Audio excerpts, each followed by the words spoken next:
মামা, এটা কিন্তু আর সহ্য করা যাচ্ছে না এই বিষয়টা। আজকের একটা দফা রফা করতে হবে। যা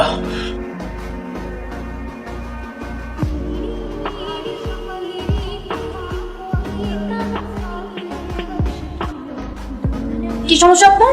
মানে একটা ভদ্রলোকের বাসায় একটা চাপটা, সেটা কি আপনার জানা নেই? আর সেই তার সাথে কিভাবে আচরণ করতে হয় সেটা আপনার জানা নেই। কিভাবে কথা বলতে হয় শুনি?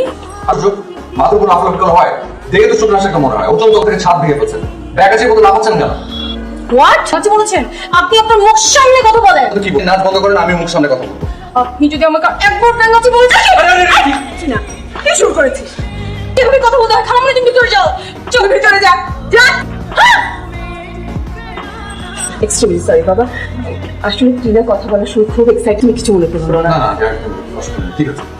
ওই যে আসলে নিচে শব্দ হয় তো খুব সমস্যা হয়। এরপর থেকে খেয়াল রাখবো যেন কোনো শব্দ না যায়। ঠিক আছে? না ঠিক আছে। নিচতলায় ওই আসিফ কিভাবে ভাবলো যে নাচ বন্ধ করে দেবো? ওর কত বড় সাহস! আমার মতো একটা স্লিম আমি ব্যাঙ্গাচি মতো লাফাই। এর প্রতিশোধ আমি নিয়েই ছাড়বো। কে নিব?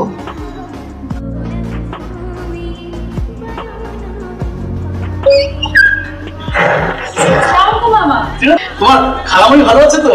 জি মামা, সবাই ভালো আছে। খালামণি বিরিয়ানি রান্না করেছিল। বিরিয়ানি?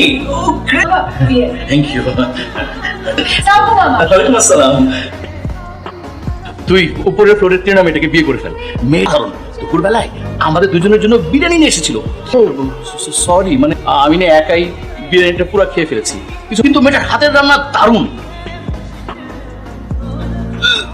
বাবা কি হয়েছে? কোনো কথা হবে না।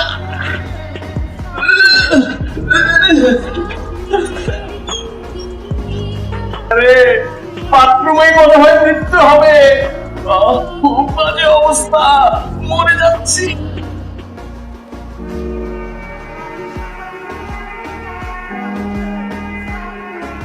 আমি জানি এই কাজটা ট্রেনে ইচ্ছা করে করেছে, খাবার কিছু মিলিয়ে দিয়েছে। একার জন্য করলেও জিনিসটা মারা যেত। কঠিন একটা প্রতিশোধ। আজকে বুঝবে মজা। ছাদে একবার আটকা পড়লে ভেজা ছাড়া কোনো উপায় নেই। বৃষ্টিতে ভিজে মজা বুঝো। তারপর দারুণ ছেলেটাকে ফোন করে বলো,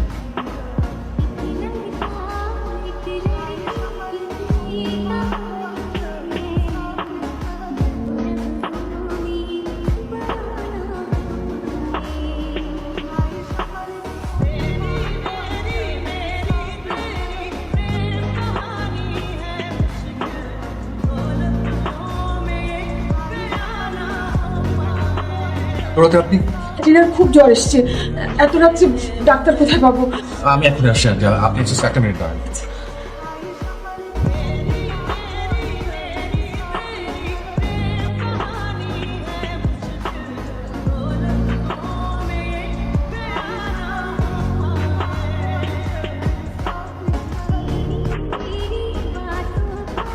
চিন্তার কিছু নেই, আন্টি। নাপা প্যারাসিটামল ট্যাবলেট নেমে যাবে। বউ রাতে চলে এসেছে, তাহলে একটু ওষুধটা একটু দিয়ে দেন। আর কিছু অপেক্ষা করেই করি জ্বরটা নাম কিনা দিলে। আচ্ছা।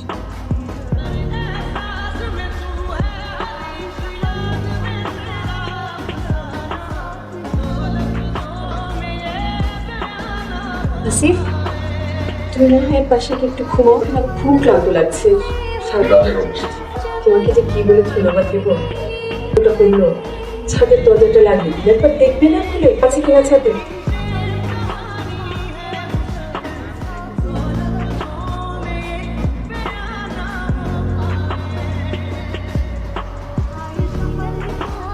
আপনি কি করছেন? এখন ভালো লাগছে একটু?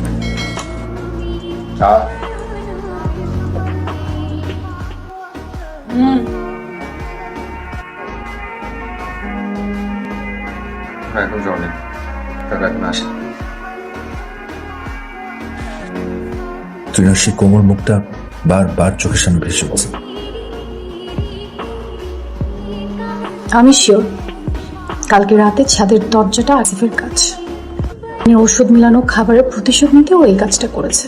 তাহলে এখন আবার এই ফুল, এই চকলেট নিয়ে তো কাল রাতেও শুনলাম রাত আমার বিছানার পাশে বসেছিল। আমার আন্টিরও কি বুদ্ধি ছিল, আমার বিছানার পাশে সারা রাত বসে থাকবে। তা করেই তো আমার মেজাজ খারাপ হচ্ছে। ইচ্ছে করছে চকলেটের প্যাকেটটা ছুঁড়ে ফেলে দিই। এখন আবার করোনা দেখে আমার জন্য চকলেট নিয়ে আসে।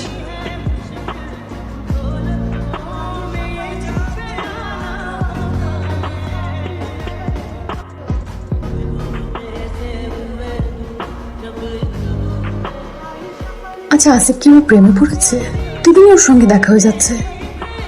7 দিন হঠাৎ করে দেখা হয়ে যাওয়াটা বেশি কাকতালীয় মনে হয়ে যাচ্ছে না? অবশ্য এসব করে কোনো লাভ নেই। আগে সহ্য করতে পারতাম না, এখনো সহ্য করতে পারি না।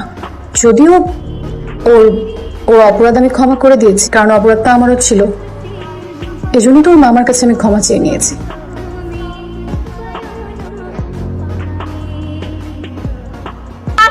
তুমি এখানে? নীলা, ঢাকা কবে আসছো? এই তো গতকালকে। তুমি ট্রিনার ফ্রেন্ড নাকি? আরে না, আমি ট্রিনার কাজিন। হাই। ঘুরবো ফিরবো। তুমি এদিকে থাকো নাকি? আরে আমরা একই বিল্ডিং এ থাকি। আমার কত পুরানো ফেসবুক ফ্রেন্ড, তোদের সাথে একই বিল্ডিং এ থাকা। তোমার ডাক্তার কেমন চলছে? চলছে ভালো। তোমার কি অবস্থা? আমার অবস্থা ভালো। নীলা বেশি কথা বলতো, এটা আগেই জানতাম, কিন্তু ও যে এত কথা বলতে পারে এটা আমার জানা ছিল না। আর আসিফটাও এত হাসাহাসি বা কি আছে? মেজাজটা তো খারাপ লাগছে। আচ্ছা নীলা, আচ্ছা ঠিক আছে, একটা ইম্পর্টেন্ট কাজ আছে, পরে ইনশাআল্লাহ দেখা হবে। ওকে ওকে, বাই। ঠিক আছে, বাই। শিওর। নীলা আর আসিফ এসব কি শুরু করেছে? ওর আসিফের সাথে এত গায়ে পড়ে ঘেঁষাঘেঁষি করার কি আছে? ওর ঢং দেখে না আমার গা জ্বলে যাচ্ছে। আসিফও কেমন বেহায়া, প্রথম দিন দেখাতে নীলাকে একদম ডেটে নিয়ে গেল। আচ্ছা, আসিফ আমার প্রতি যে এতদিন আগ্রহ দেখালো, সবই ঢং ছিল। এখন তো তাই মনে হচ্ছে। আমি আর কোনো দিন এই পুরুষ জাতিকে বিশ্বাস করব না মানে করব না।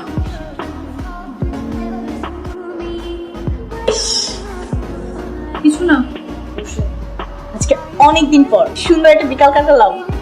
ছেলেটা না সত্যি অনেক ভালো। ইস, মজা করে কথা বলে। আজকে হাসাতে হাসাতে করে ফেলেছে। আরো মজা হতো। মিস করছিস কেন? আজকে অবশ্য ফার্স্ট ডে, আজকে গেলে কোনো প্রবলেম হতো না। তবে কি জানো, আমি ভাবছিলাম আজকে তার হাতটা ধরবো। আচ্ছা ঠিক আছে, যা তো। কেন কিছু তো মন খারাপ? মন খারাপ হবে কেন?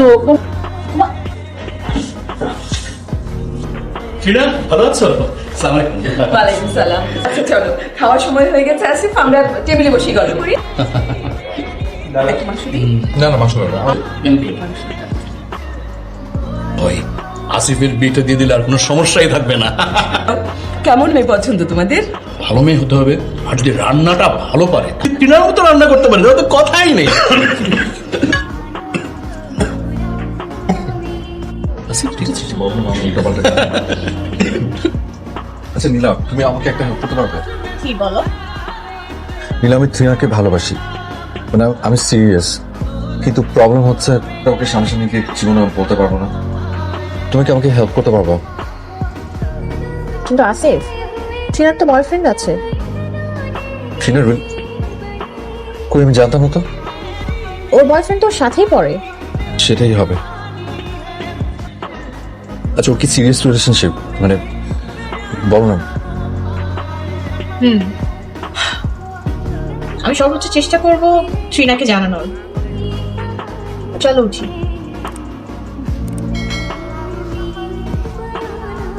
এই ট্রিনা খুব অবাক হবে, হয়তো আমার প্রতি একটু ইমপ্রেসড। আমি রাতারাতি খুব বেশি কিছু চাই না, ও শুধু একটু হেসে কথা বলুক, তাই আমার জন্য অনেক।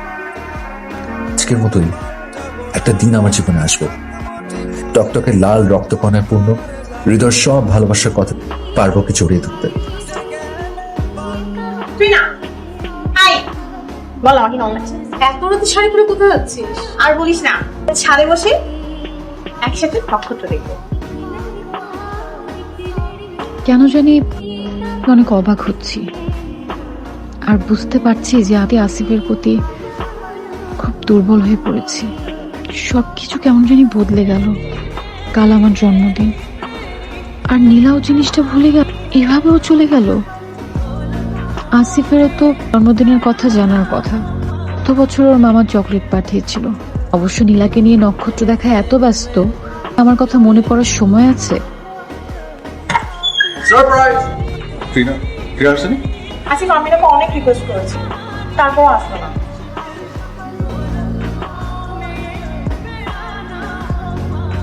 হয়তো ফোন বিজি রাখতে চাপ, বয়ফ্রেন্ড ফোন দেওয়ার কথা তো।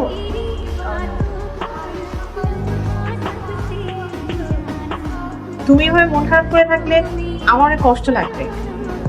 চলো না, একটু ছাদে গিয়ে ঘুরে আসি, তোমার মন ভালো হয়ে যাবে। নীলা তুমি কিছু মনে করো না, তুমি তুমি আজ যাও। আবার আসলে কাউকেই দরকার নেই, সবাই সবার বয়ফ্রেন্ডের সুখে থাক, আমি এটাই চাই। আর একটা রিকোয়েস্ট, আজকের ঘটনাটা ওকে জানানো দরকার। Thank you. গিয়ে শোনো, ওর জন্য নেয়া গিফট তুমি ওকে একটু দিয়ে দিতে পারবে? Thanks again. এসো।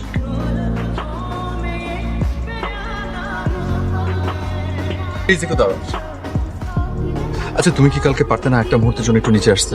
আমি তো তোমার কাছে কিছু চাইনি, আমি শুধু শুধু চেয়েছিলাম তুমি একটু নিচে আসো, ব্যাস। তুমি আমাকে পছন্দ করো না, আমাকে তোমার অসহ্য লাগে। নীলা আমার মামার সামনে এভাবে অপমান না করলে কি হতো না? আপনি কি বলছেন আমি কিছু বুঝতে পারছি না। নীলা যখন তোমাকে কালকে নিচে আসতে বললাম, তুমি আসছে না কেন? ওই নীলা তো আমাকে কিছুই বলেনি। উল্টা নীলা বললো যে আপনি ওকে নিয়ে ছাদে যাবেন, কি জানি তারা দেখাবেন তাই। তোমাকে নিচে আমাদের বাসায় আসার জন্য কিছু বলেনি? কাল রাত 12টার সময় তোমাকে বার্থডে উইশ করবো বলে সবকিছু অ্যারেঞ্জ করে বসেছিলাম। নীলা আমাকে বলেছে যে ও তোমাকে অনেকবার রিকোয়েস্ট করেছে নিচে আসার জন্য, তুমি আসতে রাজি হন। বয়ফ্রেন্ডের ফোনের জন্য ওয়েট করছে। না, মিথ্যে কথা বলছে। কোনটা মিথ্যে কথা? বয়ফ্রেন্ডের ব্যাপারটা কি সত্যি না মিথ্যা? মিথ্যে কথা, আমার কোনো বয়ফ্রেন্ড নেই। গিফট আর কার্ডটা পাওনি? না, কারণ নীলা আমার খুব ভালো ফ্রেন্ড, ও আমার সাথে এরকম কেন করলো? কারণ ও আপনাকে ভালোবাসে আর আপনাকে আমার সঙ্গে ও সহ্য করতে পারে না। কিন্তু তুমি কাল রাতে ফোন ধরনি কেন?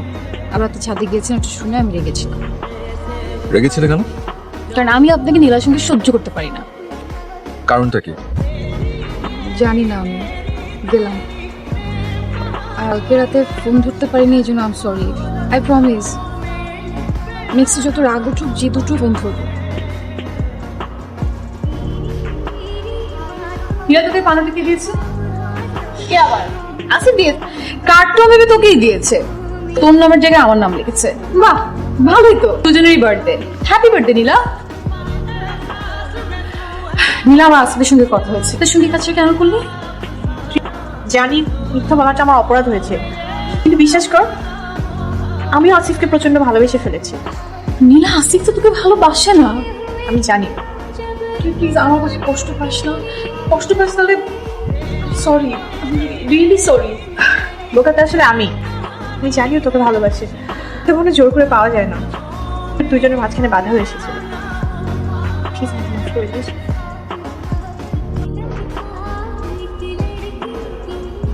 আমাকে উইশ করবেন না, গান গেয়ে উইশ করবেন না। সরি।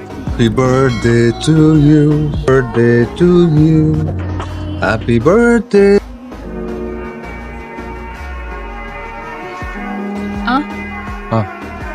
কিছু বলবেন? ট্রিনা, তুই কি সারা জীবনের জন্য নিচে আমাদের বাসে চলে আসতে পারো না?